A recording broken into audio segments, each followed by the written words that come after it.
Welcome back, guys. Another episode here. Trying to stay relevant, trying to stay with you guys, trying to make things happen around here. As always, I got my buddy Nate here with me, the founder of Minnesota Left-Handers. Just an all-around great guy. What do you got for us today, Nate? Well, Brett, it's a great day for a ball game. In fact, let's play two. I am just jazzed for today's episode. Yes, yes, jazzed. We've got a lot on the set list today, but before we get there, we have an event coming up on September 17th. You want to tell us about that? Well, it's gonna be big. It's gonna be huge. It's gonna be huge. So we got a four ball or a 4 team best ball or a 4 person best ball tournament coming up Oh, you had it September right the first time. September, Yeah, you got it. September 17th. Whispering Pines, Annandale. We're gonna have all sorts of fun games going on. All the proxy games that you see at these kinds of tournaments. Might throw in a few other things. $140 per team gets you in. We're gonna pay out first, second, and have a random draw for third place. Bring a left-hander, pair up with the righty. We're not discriminating. We're here for everyone, anyone, and everyone that wants to golf. It's gonna be great. What else you got to say about it, Nate? Um, it's the first of many. I think this is kind of our inaugural event, but I will be in touch with a lot of simulators throughout the course of the winter here. We'll have hopefully two, maybe three over the winter, shooting for two, and then one in the spring at least, and then off to the Super Bowl of the summer, the state lefty. So just this, the more that we can get the word out about this, the better off we are, and I think the better off the golf community is. I mean, given our whole goal is to bring people together with a certain proclivity for the lefty golfer. I can't wait, man. It's gonna be fun. Yeah, and I mean September golf. I'm not a big winter fan, but I think September golf is some of the best golf. And I know what comes after September. We're heading into winter, spring, everything's blooming. We had good months coming, but September golf is pretty great. It is gonna be good, my friend. Gonna be good. There is a lot happening right now in the world of golf. Um, more than just the rounds that I play or the rounds that you play, which we are actually going to get to because you and I both played in this past weekend. So we'll get to that. But I before we can't do wait. that, there was a meeting. In fact, our last episode was titled "Flannels and Nissans" or something to that effect. And it was about Tiger Woods coming to town, coming to the BMW Championship last Tuesday for a meeting with the top 20 or so players in the world. At the time, that's what we knew was top 20 or so players in the world. Um, and they're gonna have a conversation about what to do about this whole live deal. And details have sort of come out since then. It sounds like, and this some of this is per No Up. They were kind of the first ones to, break this news. But it sounds like there were 22 players. Anyone you can name off the top of your head was there. You know what I mean? Aside from Cam Smith, and I'm looking for a little bit of your reaction here. We knew Cam Smith maybe wouldn't be there because he's kind of been rumored. Hideki Matsuyama, no Sungjae Im, and no Tommy Fleetwood. That's weird. What do you think that's saying? I mean, it They're sounds like gone. you would think, right? You would think. The PGA knows. I'm torn. I'm torn on that. I think we have a pretty good idea that Cam Smith is gone, but those other three, it's interesting, you know. Um, and so, kind of what came of this, and this is from an article in SI from Bob Herrig, their consistent, golf writer, who wrote that he cited the Fire Pit Collective, who also kind of released some information that this is looking like a tour within a tour type situation. It sounds to me like there might be 18 or so um, elevated events where the purse is going to be about $20 million, and it's only going to be for the top 60 players in the world. So you're really going to highlight the elite players, which is good because right now ratings are tanking, and the top 60 aren't together enough. I think the top 60 are only together roughly 12 times a year, 12 to 15 times a year, and that includes majors. Now they're going to be together 18 times a year. And on that too, so they're talking in these articles from the two sources that supposedly release this information to some of these people that are breaking the news. But in the SI article here, the Sports Illustrated article here, they're talking. So they're going to get away from the nonprofit organization, which is going to be able to bring in bigger companies and stuff like that to bring in this money for these guys so they can start having these bigger purses and start competing with, I wouldn't really say competing, but starting to creep towards the Saudi money of the Live Tour.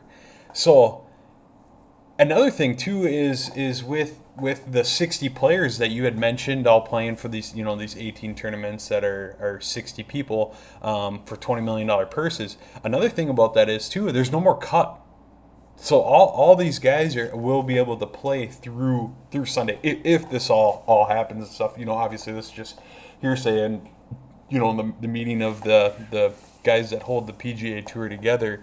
And making sure Ricky Fowler was a part of that too. But yeah, these are the ideas that because he's elite, those are the guys that were in these meetings trying to come up and bounce these ideas with it. But yeah, I had heard of taking away the whole nonprofit to really bring in some money towards this too, and that was one of their ideas of doing it. And that is something I read, and I don't understand. I know that by design right now they're a nonprofit, and an article I read, actually I think it, bringing up another article here, I read another story from Outkick, which is Clay Travis's organization, I think. He said that, or I don't know if it was him, but whoever authored the article talked about how when they go to a for-profit design, a for-profit model, they can bring in more sponsors. And I don't understand why they couldn't do that now, but they apparently can do that when they're a for-profit company. Like, so, I mean, if we look at the tournament in Blaine, the one that you and I were at, also actually is in fact on your hat right now. 3M sponsors, but who's to say that, Target doesn't want to get involved, or I think Medtronic is a Minnesota company. There's these bigger Minnesota companies that might want to get involved, and I don't understand why they can't now, to be honest with you, why they'd have to wait for that. But that was kind of part of the deal, is that they would have to, if until it became a for-profit organization, that those other ones couldn't get involved.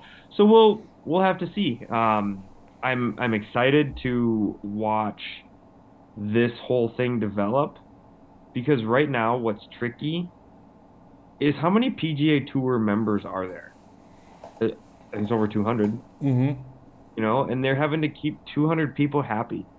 But why should they have to worry about keeping, Austin Smotherman happy? Why should they have to be? I mean, he's just a guy who just wants, and I'm not saying that he's not great and doesn't deserve, where he's at and the opportunity and everything. But the reality is, you, me, your neighbor, anyone you see on the street wants to watch John Rahm. Yeah, he's not bringing in the viewers. Yeah. They got to work on ratings. They got to work on a reason to stay with the PGA Tour. And they have to, by doing that, they have to work on the purse and getting these guys on the same course at the same time more often. Absolutely. And there was another thing too. I was just kind of skimming through this article too, trying to find it.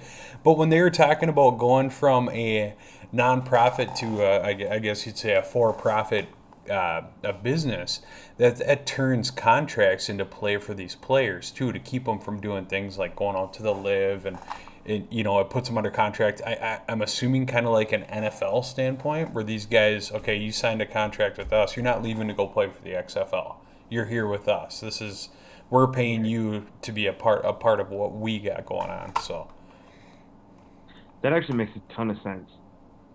And it actually leads me to maybe the biggest question I was left after hearing that these 22 people were in this meeting. Does this mean that these 22 have, to use John Rahm's language, pledged their fealty to the PGA Tour? We're not going to see these 22 guys skip out to live, right? I would hope. Like, what if they do though? Like, they're just a rat. Now they're just a rat. Now they get to go to live and go, here's what was said in that meeting. You know what I mean? Like, I guess I would hope that these 22 guys are committed and in on this model, this new plan. right, and here's another thing too. So think about, and this is just throwing another perspective at you here. Think about what these guys going to the Live Tour is doing for the guys that stayed in the PGA Tour. DeChambeau, the big names that are leaving to go over there. Cameron Smith, Phil Mickelson.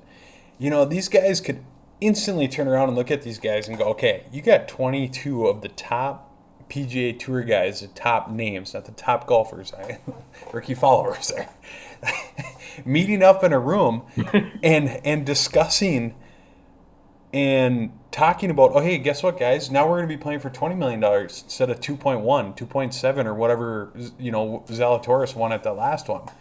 It's these guys left, and now you guys are making more money. Okay, these guys did, they made this leap, and they're making more money, and they're doing this stuff. But this is just kind of a weird way to look at it, or a different way to look at it. But those guys leaving and taking these leaps of faith for the money, the money is creating more opportunity to wealth for all these guys that are staying in the PGA tournament, because had this never happened, they'd still be playing for their $1 million purses every weekend. Right, and the ones who left are sort of the sacrificial lamb.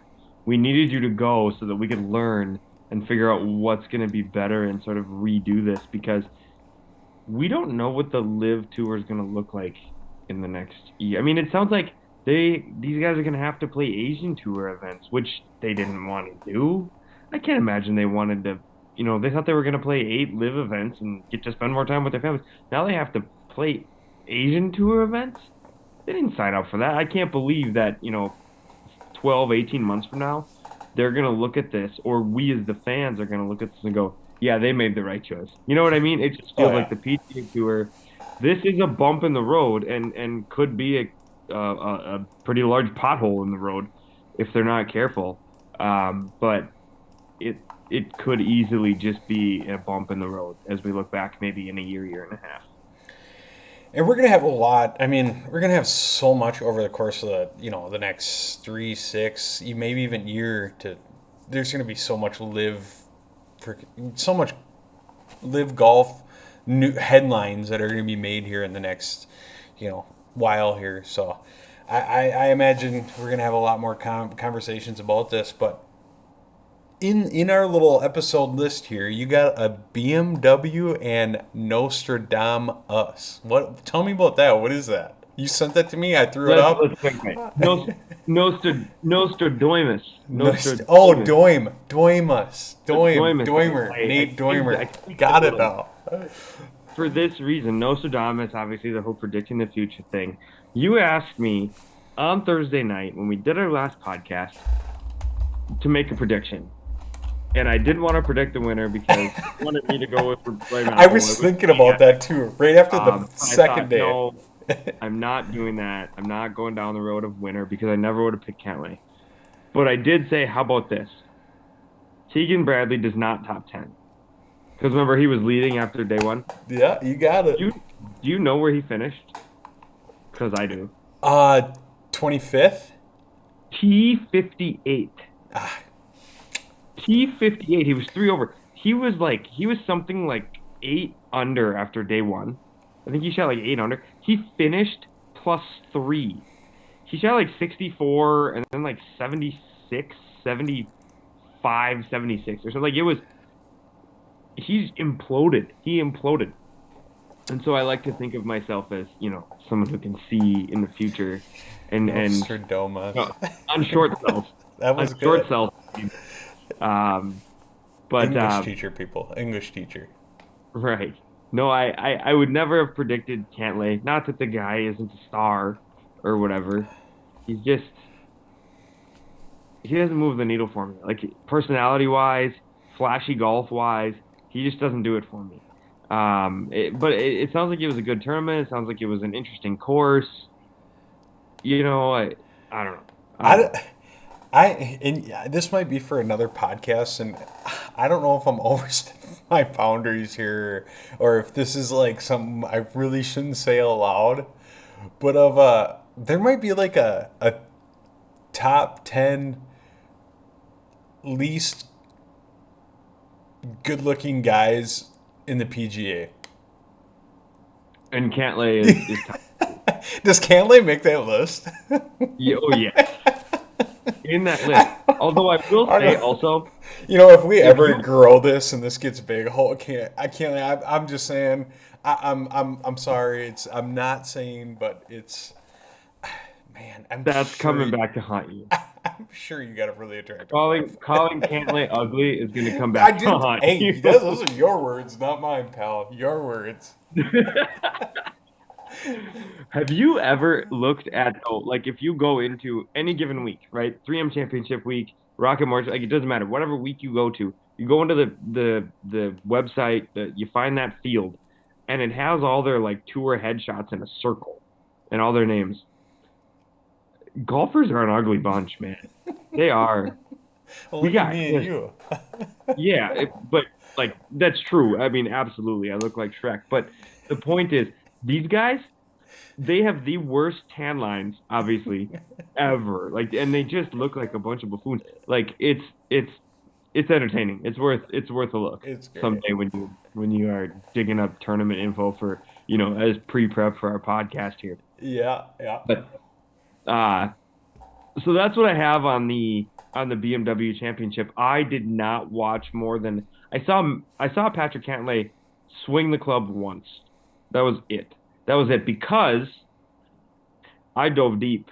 I took a deep dive into the U.S. Amateur Championship, the U.S. Amateur Championship match on Sunday. It was riveting. All right, Uh, so hold on, back up here. So we got Tour Championship week, and we got the U.S. Amateur wrap up. Are these kind of blending oh, together here, or we're should flip flopping? let's do a little flip flop. Sorry, I got messed up. I thought I had a nice little segue there. Turns out I don't. I'm not a pro If we don't podcast. have to do Yeah. them in order, I mean, we just gotta hit them That's all. just that's a loose guide. It's like the speed limit of, Because of what we need to do. The U.S. Amateur though came down to two college kids, two 22-year-old college kids. And the championship match on Sunday is 36 holes. It's a 36 hole match. This is a long day. They had played 9 rounds in 7 days, which is just that's a grind. That's grueling right there. that's a dream come Um, true for Nate. it is. It sounds about right. I think it was Harry Varden who once said, "I try not to play too much golf. 36 holes a day are plenty." Um, so that I kind of subscribe to that. But these guys, when I turned it on, and I turned it on at the beginning of coverage because coverage is terrible. The broadcast coverage, it's terrible. I turned it on right when they started, and these guys were on the 21st hole. So like we missed the first 18 and the first 3 holes of the second 18. And Ben Carr was his name. I think he was 4 down at that point. And you start to look at this and go, holy cow, like it's it's kind of already over. Like it's not how do you win 4 holes back? Well, soon after that he got to 5 down. And I think I actually sent a screenshot of the holes there. Do you have those? Yes, I do. Hang tight with me here. because it was kind of a drubbing for a little while there until holes 20 You're to talking 27. Bennett and Carr, right? Bennett and Carr, yeah, because it was Sam Bennett from Texas A&M and Do you Ben want Carr. the 1 through 18 or do you want the 20 through No, yeah, like 19 through 30. 36? Yep, yep. So um, I want to say it was like holes 22, 23, 24 that Ben Carr like won a couple holes in a row. I think he won two of three holes or three or four holes right in there. Couple of long putts, couple of chip ins that really made a difference. And Sam Bennett, he didn't get out of a bunker at one point. And then you get up toward like they were in around hole 27, 28, 29, and Sam Bennett came up short on a shot. It was it was very much two times in a row. It was very much like Zalatoris and Sepp Straka, where it was like one guy hit a terrible shot, right? One of the holes, Sam Bennett went out of bounds from like 250 on a par five. So all Carr has to do is like he's gonna win the hole if he puts a 7-iron up there and hits a wedge in, right? Well, he took a 3-wood and hooked it out of bounds. Just like I was saying, Sepp Straka did, knowing what the guy before you did, he screwed it up. Why would you not lay up? But he didn't. He roped it out of bounds, and ended up tying that hole. And it's just like that's kind of what I really like about amateur golf, watching the amateur championship, because you know Rory, if he's in that spot, he's not gonna do that. He's gonna play the 7-iron, or he's gonna take the extra club to not put it in the water. He's gonna do the thing that a pro golfer should.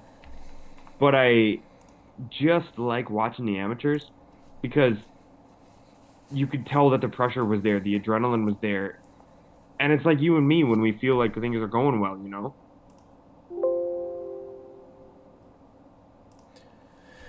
Absolutely. I can't talk too much about the amateur stuff because I don't follow it a lot like you do. Outside of our podcast and stuff like that, me and Nate are always bouncing stuff off us, and it seems like it's a little bit more one sided than the other. But Nate's like, "Oh, hey, did you see this? Did you see this?" And honestly, that's one thing that's awesome about you is I'm learning a lot more about the game of golf outside of just me playing it, and watching a lot of this stuff right here because you talk about this Bennett Carr as kind of like it's a skins thing, right? A skins tournament type deal. Not so much a skin, but just like a match. It's match play. Match play.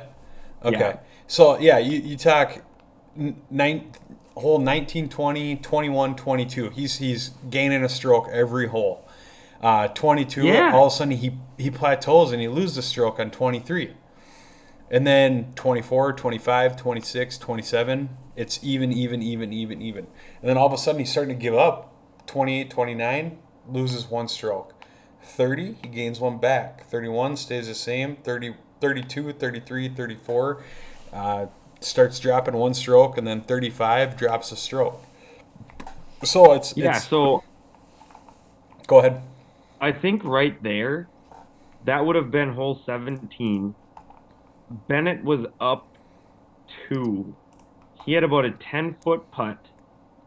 And really seriously, Ben Carr made the greatest sand up and down probably of his life.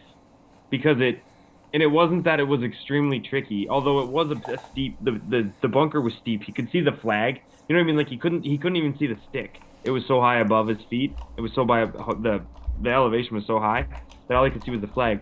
He put it up there, didn't get as much as he wanted, and got up for the putt. He probably had 12 feet because he was up. He was up again.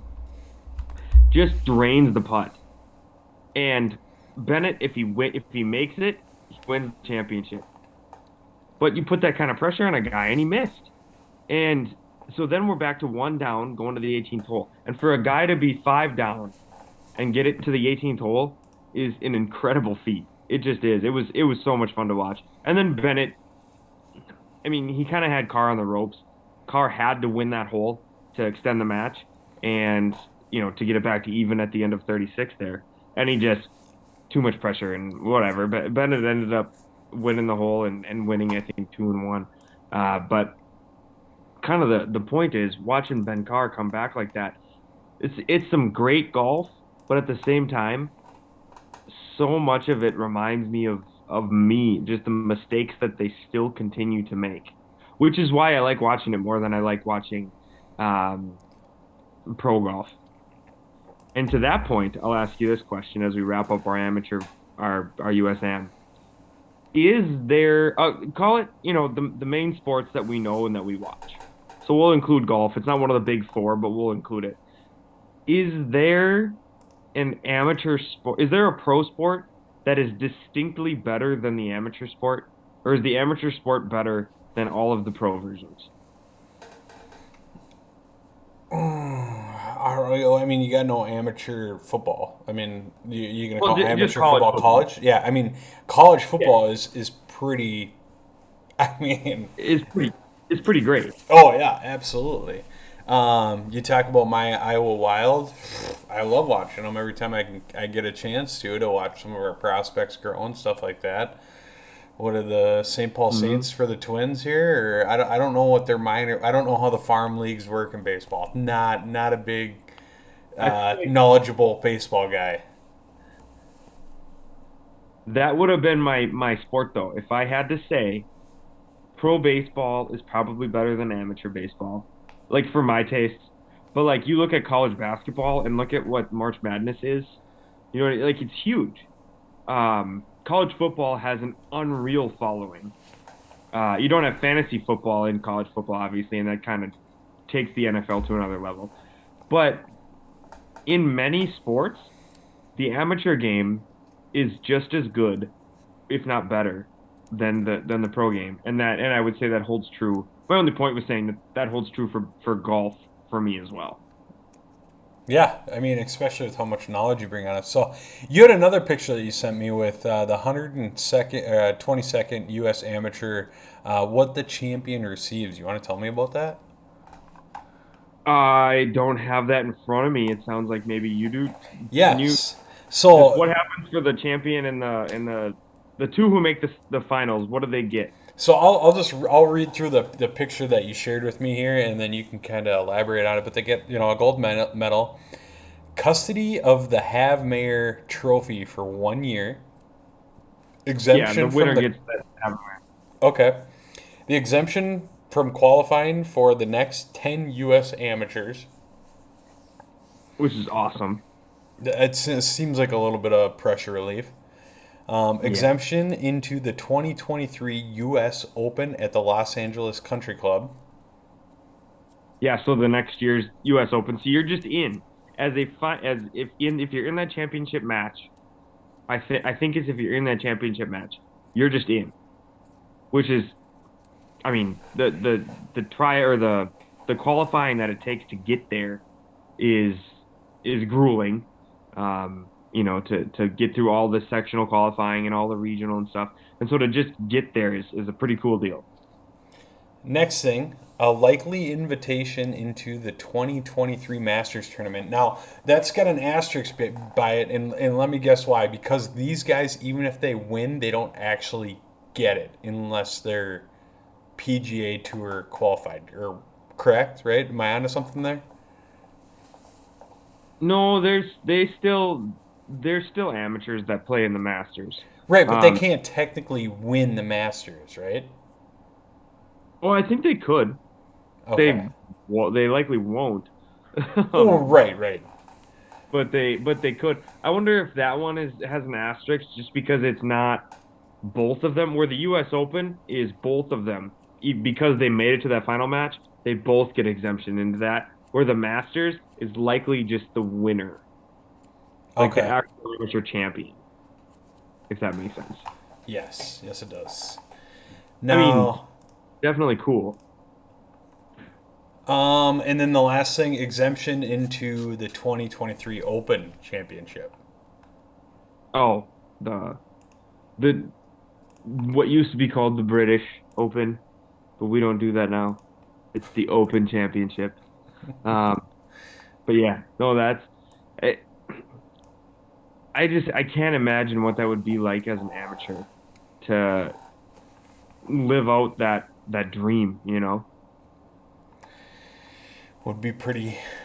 Yeah, it's just there's so much behind everything, and like who gets to play which championships, who gets in, how you get in. It's just I can't keep track of it all. Honestly, I just it's there's a lot there.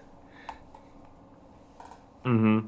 Oh, and yeah, I need those graphics constantly to keep up with what everyone gets, you know, and what exemptions go where and who is qualified for what tournaments. But you know, I think we forgot. I think we have to backtrack to the BMW for just a moment, Mm-hmm. um, because there's a hot mic moment that we definitely need to talk about. We know There's a that couple of them. Spieth, Jordan Spieth, and his caddy Michael Greller are known for sort of their back and forths, some of their thoughts, some of their how they process and how they decide on a shot. They've been caught in a lot of hot mic moments in their past, and it happened again at the BMW. Do you do you want to play that clip? I do. I got it up here. So, yeah, the clips of Jordan Spieth and Michael Greller, right? Greller. Yep. Yep, they're having this conversation, and as always, Spieth, got a lot on his mind behind every shot here, and he just kind of walks through it and says what he's thinking, and the caddy's just doing what caddies do here. I mean, this is the same as that where I was in yesterday. So if I strike it well, it gets up, it's on the green. Yeah, I know. What's wrong with hitting right here, having a wedge to 15 feet? Because I think that if I'm prioritize getting it up and it comes out either fat or doesn't quite and it kind of hits the grass, the chances of it going. So he does say there, me hitting it fat. Okay, I just want to point that out really quick before we get towards the end here. Up into that water is so slim, like it would be short, and then I would hit the same wedge shot 20 feet right.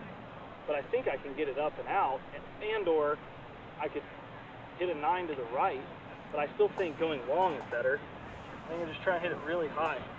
So the conversation goes on for a little bit here, and Spieth just keeps on trying to, talk himself into the shot to where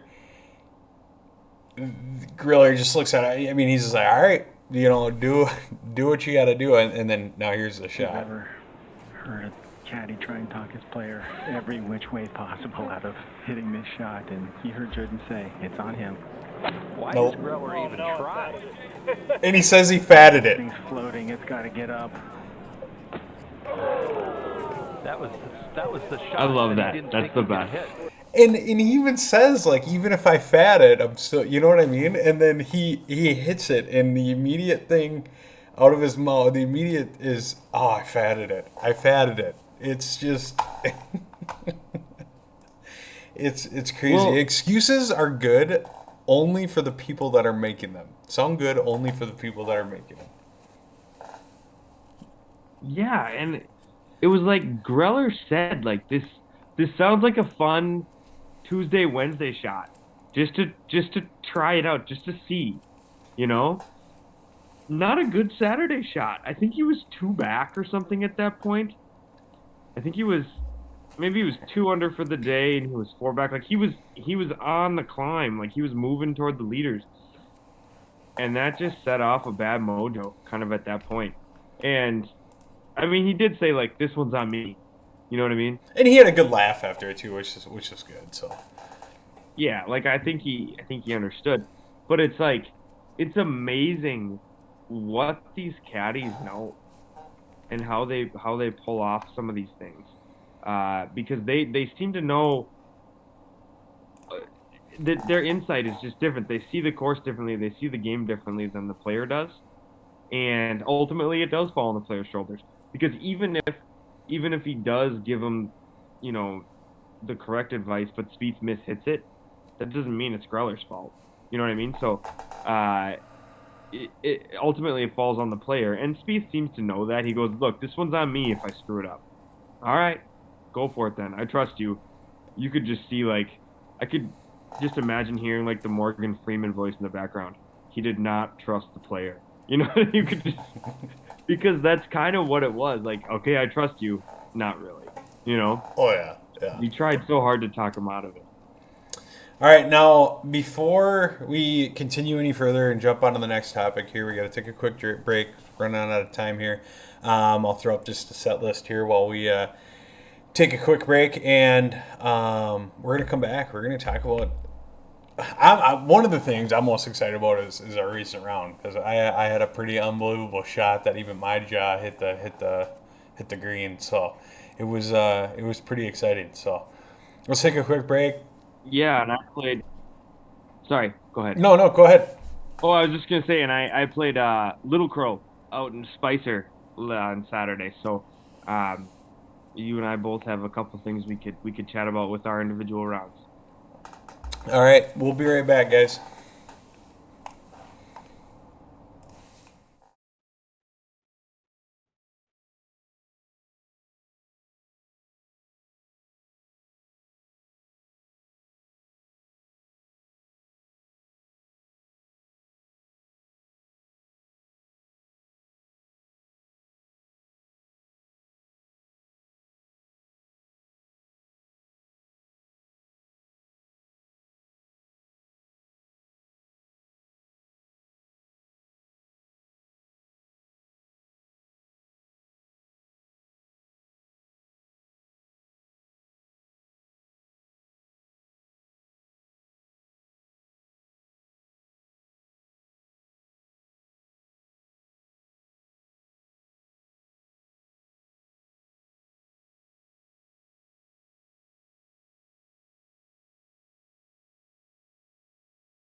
All right, welcome back, guys. Sorry about the longer break there. Just figuring some things out here. But we're back. We're here. We got a couple more things to talk about. But I want to jump into first our rounds, dude. Tell me a little bit about Little Crow. Yeah, Little Crow, out in Spicer where it's nicer, I'm told. That's what they say. The people who talk, they say that. That's what I'm told, at least. 27 holes. It became a golf resort, which is kind of a cool thing. There's a hotel, you know, it's a whole stay and play. They do packages, all that. They've got the Willows, the Pines, and the Oaks course. I think the Oaks course was an original 9, and then they sort of reconfigured and added holes to make the Willows and the Pines. Not a long course. I think each 9, because it's 27, it's hard for me to judge it by 18 holes. Each 9 was, you know, 3,200 yards, 3,100 yards, and 3,000 something yards. So nothing, you know, nothing stood out as being super long, but it was actually kind of a cool match play course. I think it would have been kind of fun because there were a couple holes, like they had a 290-yard par 4. Like that's the kind of distance, that's the kind of hole that, you know, you might drive. You might get there, and that's gonna put some pressure on your opponent. So you played Willows, Pines, or Oaks? Which ones did you play? We played all 3. Okay. We played 27 that day. I did throw a couple of photos. I didn't take a lot because I'm really, really bad at that. But I did throw a couple of photos up on the official MN Left-Handers Instagram. So Ooh. that's there. We got those logo balls, those MN Left-Handers logo balls. I already lost all mine, so that's fine. I slung those things all over the course. I mean, I lost 5 of them at least. So, you know, we got that going for us. Hopefully some nice lefties find those and look us up. But, yeah, it really, really nice. The greens were legitimately some of the best greens I've played all year. So good. Course is in good shape. It's like an hour 15 from where I live. You know, for me it was go out Highway 55, get out to 23 in Painesville and head west, right? You can come in from St. Cloud if you get off 23 and just keep driving west. Really, really a pretty cool spot. I think it's worth your time. I mean, especially if if you've done all of the Brainerd and all of the resort courses in the state, and you're looking for something a little bit different, good day trip.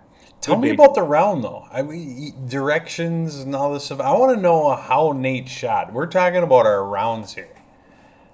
Oh, you know what? That's true. Because I did send you when we were chatting before, you know, kind of some pre-prep. I see that GIF of that lady like stumbling to the finish line, which was exactly what happened. You know, the first 9, I got out of the car. I was tight. It was cold. It was morning. Whatever. I think I shot like 45. It was not great. But I got to the second 9, and I threw up a nice 39. I was pretty happy. Things went okay. I started to pull it together. I put the driver away because you don't always need the driver at that course. Like I was saying, it's a pretty short course. It was pretty entertaining from that perspective. Kind of forced your imagination. Shot 39. Felt really, really good. Got to the last 9, which was the Oaks 9. The Oaks was our last one. I believe we went Willows, Pines, Oaks. Got to the Oaks. I made double at the first, which was not how you like to start. I think I chunked 3 shots in a row. Not a good start. But then over the next 4 or 5 holes, I think it's the next 5 holes, I was 1 under. So, like, I got it back through 6. I think I was 1 over par or something like that. And then, I don't know, man. Sometimes I feel like what happens is I just get tired and I lose focus. And I finished 6 over on the last 4. Like, I had 2 doubles and a boat. Like, it wasn't good. I finished with a 43. But, like, for the middle holes, the middle 9 and the next 6, so 15 holes or so, I played some really, really good golf. So I'm pretty enthused about that. I just got to put together a full 18. You know what I mean? Yeah, and that's why we're not professionals or golf in the amateur circuit. That's true. I'm trying to find it here, but I was trying to pull up a picture of hole 13 on Riverwood. Are you familiar with hole 13 on Riverwood? Yes, hole 13 and I... No, 12. Sorry, back up, 12. The par 3? Yes. Yes, the The hole 13 and I at Riverwood, we have a hate relationship. There is no love-hate relationship. That does not enter the equation. But hole 12, on the other hand, is like growing on me as one of the coolest par threes out there. I really, really like it. But you're pulling it up for a reason, obviously. What do you? I'm trying to pull this up. Okay, so my round wasn't the greatest. I mean, it's super average for me. I managed a 48 on the front, which, as you know, the front is a little bit tougher than the back. Wasn't the greatest. The front. And then we got to the back, and I started off with a bogey on the first hole, which is straight 10. Okay, so not only am I about to talk about my next shot here, but I did have the furthest drive out of our group of guys. Nice, I got a picture over here. So I did have the farthest drive out of us, so I was pretty excited about that. It took till hole 11 to get to that point. But hole 13, par 3. In this picture, you can't really tell, but down by these marshes here, or down by this marsh here, there is just open water. So it was 172 yards from the blues, because the blues were a little bit back, but the pin was kind of in the front right here. Tee up a 6-iron, just mint, as mint as it could ever be. Nice, easy, just letting the club do the work, and I just punted the thing, and I sent it probably 120, or not 120, 175, and the thing just rolled. And I landed out the backside of this bunker here.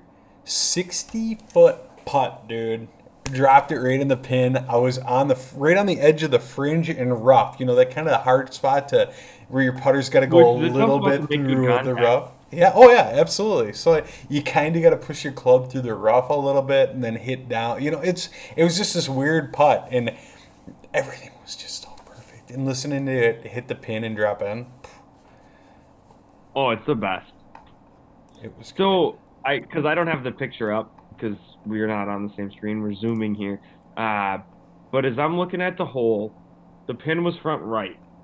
Yep. And you were sort of almost maybe even back left. No, I was back right, past the sand trap. Yep. Oh, okay, yeah. So that means that it was a pretty good downhill putt too. Yes. Yep. Oh yeah. This coming over speed was there. Yeah, that's a heck of a putt. It was fun. You know, we went crazy. There's this really nice house up here with a pool and stuff, and people were poking their heads over the fence looking at what was going on. I'm sure they see a couple of hole-in-ones there every now and again, but yeah, they're in 2 from 60 feet out, not having a technical putt from the green. Yeah, it was good. In and 2 without a putt, so. Yeah, nice.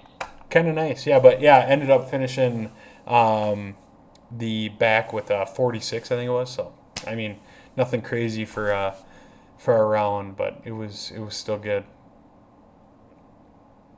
Yeah, that's pretty awesome. That's the kind of stuff that keeps you coming back. Absolutely.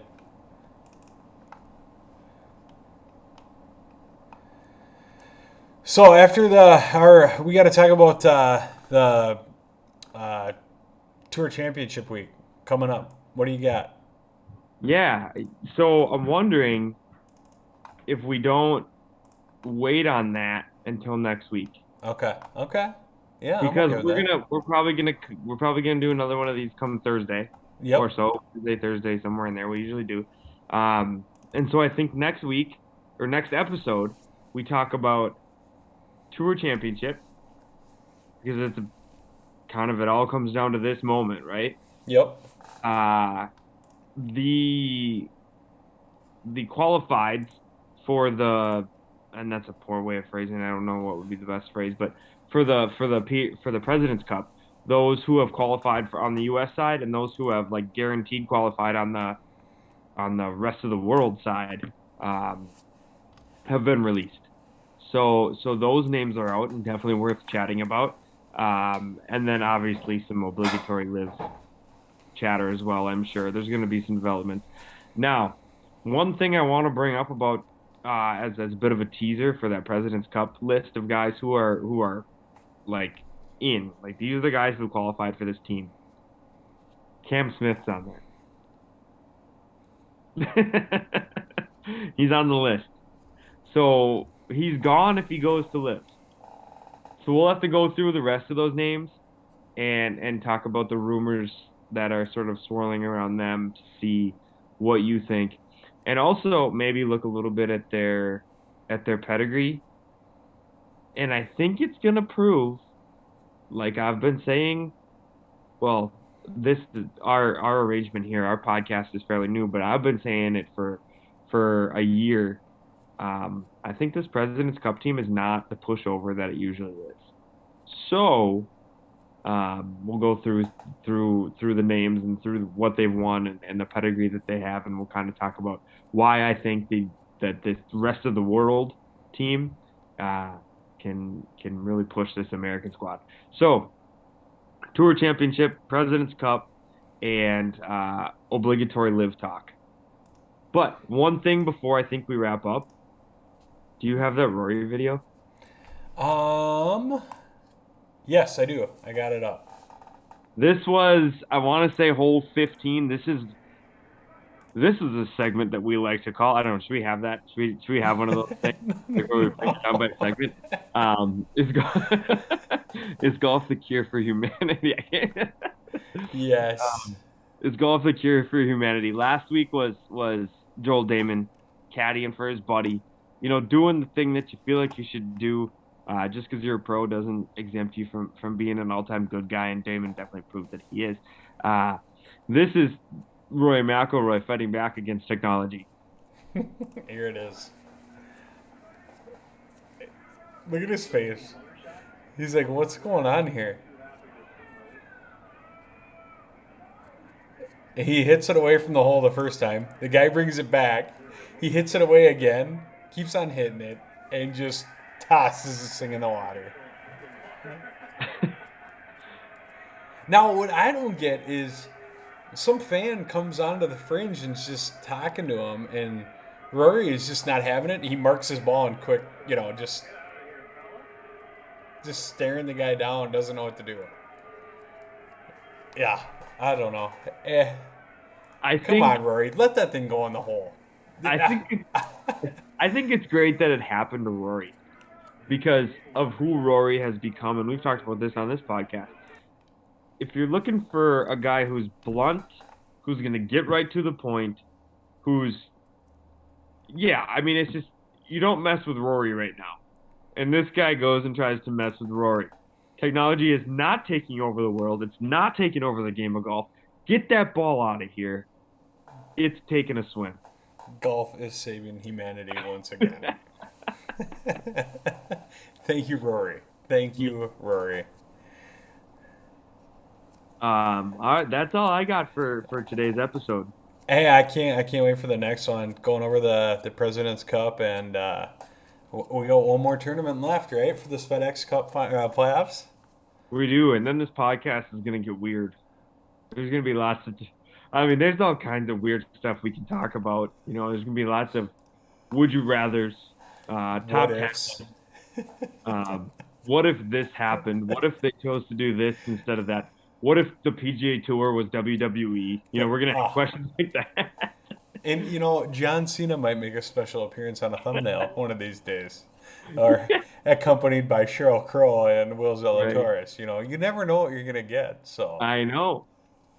And also, maybe I should throw that in there. Maybe next episode we'll get to our top 5 songs in the 90s because we did not get to that today either. It was a good episode. I appreciate it, Nate. Everything was great. Good info, good talk, as always. Just hanging out with my best boy. Yes, this was fun. Well, thank you guys for giving us a listen, giving us a watch. As always, subscribe to our channels. Look us up on social media. Get out there, golf. I don't care if it's with us or with someone else. Just get out there and hit a few balls around.